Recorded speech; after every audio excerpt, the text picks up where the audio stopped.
ઠુમર પરિવારને આંગણે સ્વર્ગવાસી એવા અમારા મોહન બાપાના આત્માના મોક્ષાર્થે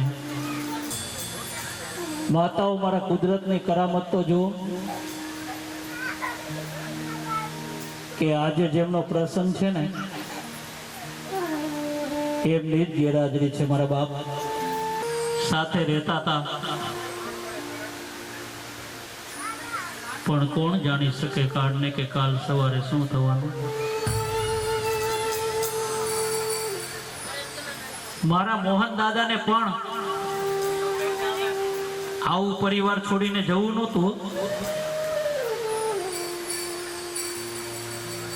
પણ અચાનક મારા ઠાકોરજીની ચિઠ્ઠી ફાટી ગઈ ને, અચાનક મારા રામની ચિઠ્ઠી ફાટી ગઈ। આજે એની દીકરીઓની રજા લઈ લીધી મારા બાપ, કારણ કે પીપળાના પાને શરૂ થયેલી જિંદગી તુલસીના પાને અટકી જાય, એની વચ્ચે મારું અને તમારું જીવન કેટલું ભટકી જાય। અને જેમ મારા હનુમાનજી મહારાજે મારા રામની સેવા કરી લીધી ને, એમ તમે જો તમારા મા બાપની સેવા કરી લો ને એટલે કે મંદિરે નહીં જવું પડે। તમે જો તમારા મા બાપની સેવા કરશો ને એટલે કોઈની માળા નહીં કરવી પડે મારા બાપ।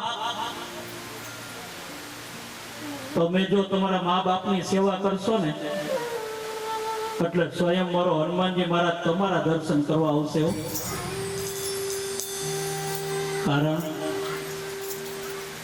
કારણ કે ભગવાનથી પણ જો એક ડગલું આગળ હોય ને તો આપણા મા બાપ હોય। મા બાપ જીવતા હોય ને ત્યાં સુધી એની કિંમત ન સમજાય, પણ જ્યારે એના મા બાપ છબીમાં સમાઈ જાય ને પછી બાપની કિંમત સમજાતી હોય છે।